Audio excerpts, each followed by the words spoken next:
BBC TBQ. And tell us what you think about our last big question: does social media reveal men's hatred for women? Now, if you'd like to be in the audience at a future show, email audience@menton.tv. We are going to be in Edinburgh next week, Bradford on January the 31st, Southampton the week after that. Well, 45 years ago in that feminist primer, still worth reading, The Female Eunuch, Germaine Greer argued that women did not realise how much men hate them. They know now. The advent of social media sites like Twitter and Facebook has displayed some men's views of some women to a worldwide audience. A lot of it is very nasty. Rape threats, death threats made even against recently a woman whose only crime was to support an X Factor contestant. Does social media reveal men's hatred for women? Kate, you were on this programme. You made a comment when you were on this programme last time. I can't even remember what it was, but as ever, it was interesting, it was controversial, it was stimulating. It wasn't. It was a tiny little comment. What did you say? It was just about the way that somebody was being addressed. But so let's just do this. And what's happened to you as a result of it? Well, so first of all, let's just start at the top. Does social media reveal men's... I mean, absolutely, of course it does. And we've known that these attitudes are out there for a long time. And social media does exactly that. It's always done that. It takes all these opinions from around the world. But it actually does a lot more than that as well. The other thing that it does is it allows people to access you when you should be safe in your home. You know, suddenly, once upon a time, if there were 100 people gathered outside your house shouting something at you, you would have called the police and it would have been dealt with. But these days, because of social media, people from all over the world, people you would otherwise probably not go anywhere near, are able to get to you, as it were. So what was it like for you when you... So what happened for me was that I was on this show about a year ago, and we were in a debate about gender equality with Milo, and what happened was that afterwards, I received, in 48 hours, I received 165 pages of Twitter abuse, including about 20 rape and death threats, including unpleasant comments about my appearance, lots and lots of those. Because of what you said to Milo over here? Well, not because, I mean, many of them were from Milo, and many of them were egged on by him, many of them were encouraged by him, many people were retweeting him, you know, my head photoshopped onto unattractive bodies, this kind of thing, pictures of me manipulated to look horrible or whatever. And the fact is that I'm not the first or the last person to have been on the receiving end of this kind of onslaught. And these are not people questioning what I'd said. From Milo and from a group of people that he supports and encourages. And, you know, if I was in that situation and supporters of mine were to do this kind of thing, I would, of course, turn around and say, hey, this is not cool, this is not okay. But instead of which, you know, egged on by a community of a deep-rooted misogynists, this is the world that we now live in. And it's not just me, lots and lots of women have been affected by this, including teenagers, including women from all around the world. Okay, Milo. It's about time we addressed it. What have you turned into? What have you turned into? I used to be such a nice young man. Well, you did. You're a kind of Führer of the furious now. How can you You're a major general of misogyny. It's hard to believe, isn't it, that this... well, why have your army reacted like that? You can't support those comments. No, of course not. But here's the thing. I understand why Kate doesn't understand how fame works, but I do. And the thing is, you know, I'm not particularly interested in a professional provocateur who goes out and says deliberately outrageous things, like I do, turning around and then playing the victim when she doesn't like ridicule or criticism afterwards. I don't say anything outrageous. Ridicule, let me finish. I'll let you finish. I'll let you finish, so stop. You know, no.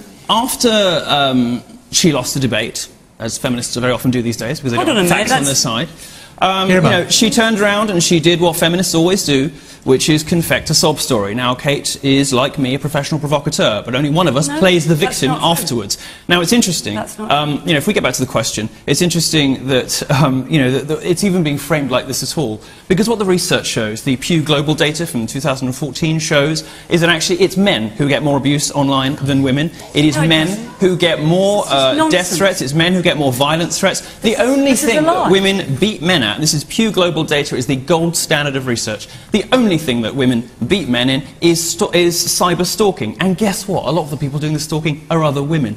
What social media shows isn't that men hate women. It's that women hate everyone. Okay. And that women are the Wait. Let me just finish this. Let me finish this point. I promise That's I'll be quick. outrageous thing to say. I'm going to qualify. I'm going to explain what I mean by that, right? It's amazing not only are men, not only, I'm going to get to you, Connie. Okay, explain that to my 4 daughters, what you just said. Not only... Take the camera off it. Not only... This is... Not only... Free speech. Not only... Speech doesn't mean that it's not outrageous. Well, we'll talk about your free speech about Tim Hunt in a minute. Not only are men the primary victims... This is the man who Not only are men the primary victims of this, but women are the primary perpetrators. Wait, let him finish. Now, it's interesting, isn't it? Why should we let him finish? How much time are you giving? Okay. How much time are you giving him? Connie. This is the man who went on Twitter recently and said he wanted somebody assassinated. No, I didn't. Okay. You're a liar. Yeah. You lied about Tim Hunt. You lied about Tim Hunt, and now you're lying about me.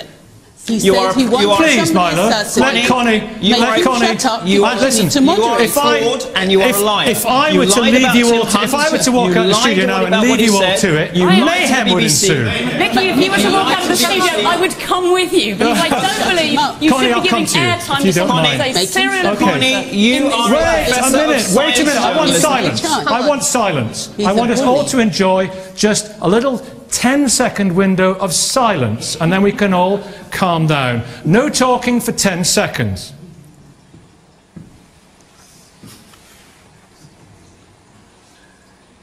Kate, what were you going to say?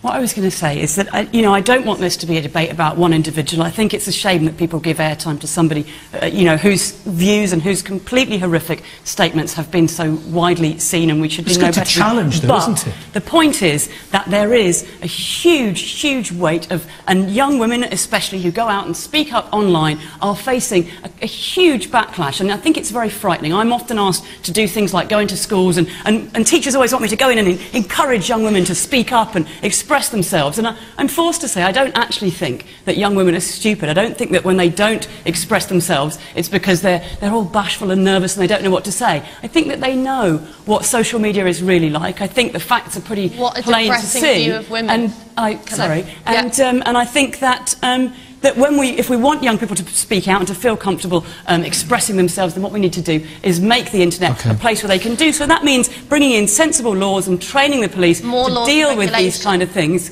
And there's a sort of echo in the background. I'm going to come to you in a minute, and Connie, I'm going to come to you for a nice little bit in a minute. We need the police to be trained how to deal with this. We need straightforward training on when to act and when not to act, to make sure that the worst things, the rape and the death threats, the horrific harassment and abuse is dealt with. And I think that when we see a few high-profile individuals, perhaps including some in this studio, locked up, it'll be time for other people to back off. Okay, and I very much look forward to that day. All right, Milo, I'll come to you.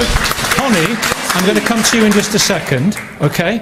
That's all right, and we'll have a... Yeah, you can. You were going to come back in. Yeah, let me... No, over here. Someone has to reveal how very similar these two arguments are, because what actually both Milo and Kate are saying is that people can be made to feel victimised and very nervous and scared of the internet, whether that be men or women. But actually, I want to pull, and it's both kind of very pathetic view of how people deal with insults and words, because really most people, especially on Twitter, when they receive this kind of rape and death. Rape and death threats are bad, but when they receive this kind of rubbish on Twitter, they block or they ignore. And I really want to pick up on this idea that women. Please, Kate, let us. It's very telling. That's kind of this is what happens. Middle-class women decide that they want to take on the plight of women, and that women are victimised.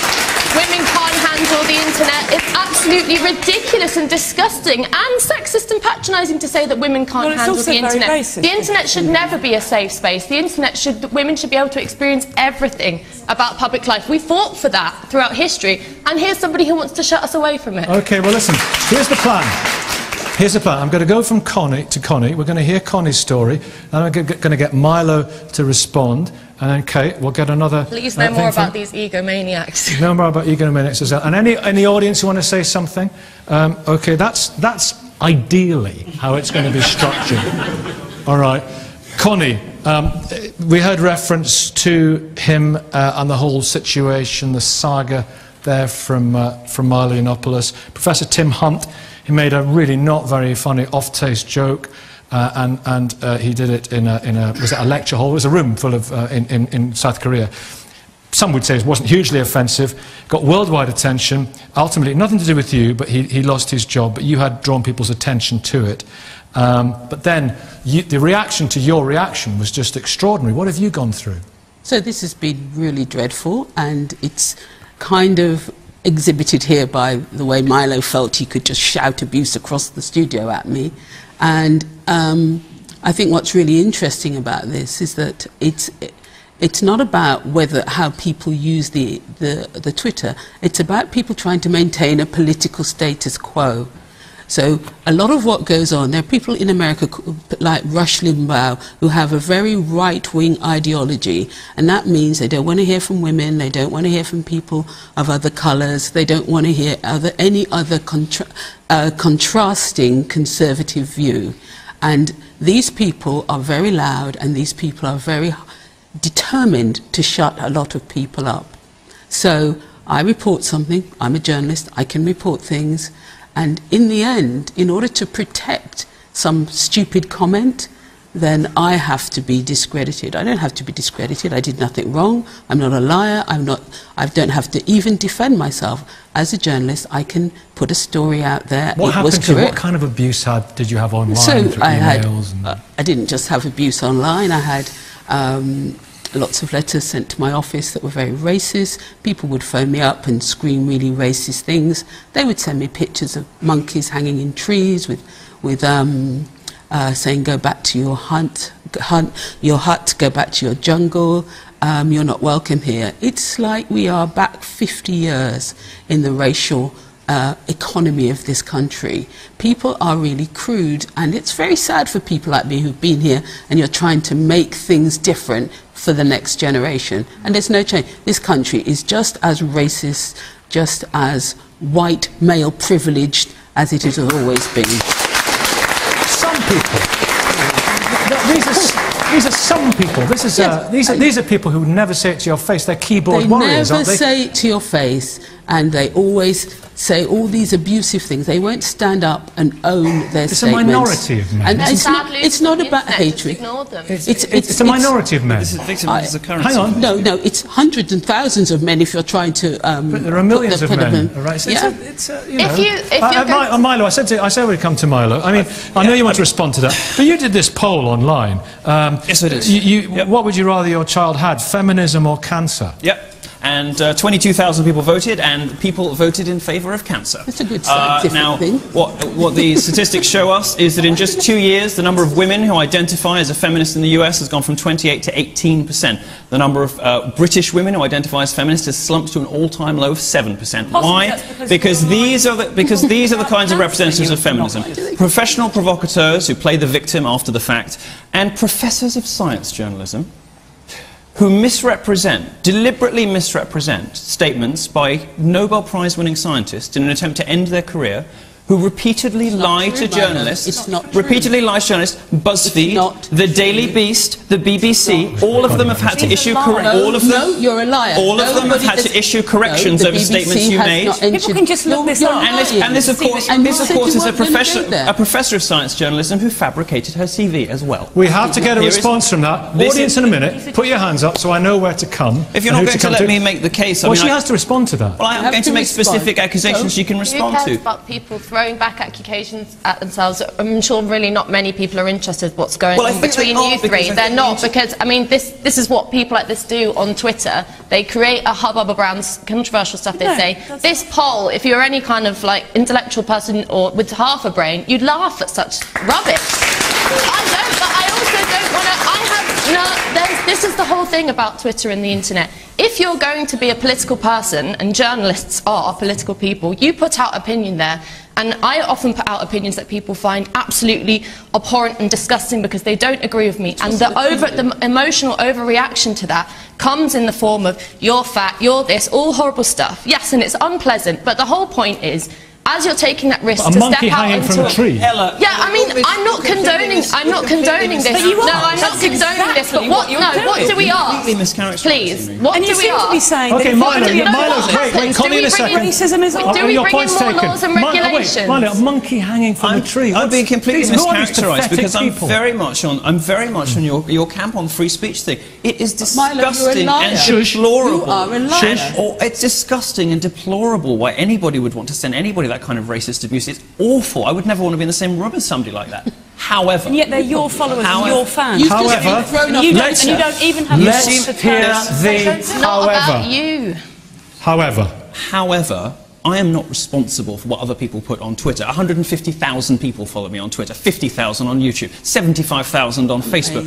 I am not responsible. I am not responsible as a public figure for what a tiny minority of idiots say to people that I disagree with. Yet I'm held accountable for it in a studio, and I was accused of calling for someone's assassination. These are outright, incredible, galling lies from people who have a history of dishonesty. Okay, Connie. We've seen the tweet. Connie, it's all over the web. Yes, your fabricated TV is all over the web as well. And because you lied about your bylines, you lied about your qualifications, and you lied about Tim Hunt. You're a professor of science journalism. You should be ashamed of yourself. Should we let Connie respond to that? Easy, Milo. It's pathetic. See? I've got 150,000 followers in the audience. Yeah, but your account's verified, Nikki. Connie. So, Milo just called for somebody to be assassinated. Twitter essentially struck him off. You're saying he didn't? Yeah. No, I didn't. What was the tweet? Of course, he's lying. What was the tweet? What was the wording of the tweet? What did it say? So, actually, we don't need to believe everything he's saying. What did it say? There's a particular... What did the tweet say? Milo, let's hear Connie. There's a particular kind... Someone's assassination. That's a crime. She should justify herself. Okay, Connie. He's a particular kind of person that makes his money and his fortune on Twitter, and he wants to develop his public persona on Twitter. There's lots of people like him around. How did he call for someone's assassination? He called for it on a tweet because somebody challenged him. Whose assassination? And what was the wording? As a result, Twitter have unverified or de-verified him. Not true. Total lie. And now you wrote about it yourself, Milo. It's nonsense. Absolute nonsense. It's just not true. And this is you need to address the allegations. This is the kind of person that has tried to make a fortune and their fame on Twitter because they're desperate. What? So why do we care about this? So my colleague in America, one of my colleagues, Charles Blow, is a very, very fine commentator on Annie writes for the New York Times, and he wrote recently something, and as a result, he also got a death threat. And he said to Twitter, isn't it time you take some of these people off Twitter? And Twitter said, just contact the police if somebody shoots you. This person threatened to shoot him on Twitter. And people like Milo are those kind of people, and they need to be taken off. And they need to be taken off by Twitter. Quick audience. So, gentlemen, please make it quick comments. We're coming to the end. Quick comments. Yeah, I think ladies over here who suffered this abuse and all other women and men, and just for people to say things like, oh, just block them, just delete them, just ignore it. It's terrible. Like, they've been abused. They need to be held accountable for that. They're just words. They're just words. Go on. Yeah, I'm just going to say, I mean, social media it really is just a petri dish of the entirety of society, really. But I have to say that a vacuous person like this is not representative of men on social media.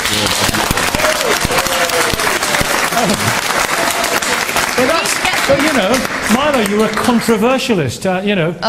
Controversialist or egomaniac. I mean, the point is... But you defend his right to be a controversialist. I defend anybody's right to say anything, and that's the important distinction between what I'm saying, what everybody else is saying, is that I think you should be able to say the most abhorrent, the most awful things, because words are words, and especially on Twitter. The only time I would ever be afraid of a man, or a man would ever intimidate me, is if he was threatening my life. Physically. That can't happen on Twitter because it's just words. The amount of stuff that you get, death threats, evil stuff, block them. Be an adult. Are you a girl or are you a woman? Be an adult, please. You have got about 40 seconds to respond, Milo, and get the last word in here. Now, look, this is a lot of accusations. You know, it's time. It's time. Very straight. Lots of people talking. This is very straightforward. Let's not make it about me. You've got lying feminists throwing accusations. Who cares? Okay, now we've just been accused of... Let's not... The fact is that the research does not support the premise of this question. It does not support them. It does not support any of the stuff. Right, you just said lying feminists. Internet abuse is a very real thing, and it silences women's voices. It makes women afraid to speak out, and there's so many important reasons why they should be able to. There are young people who have committed suicide because of internet abuse, and yet we have people here who not only support it, but who do it themselves. And Thank you. No. Look, thanks for watching. We will see you next week. Tweet away.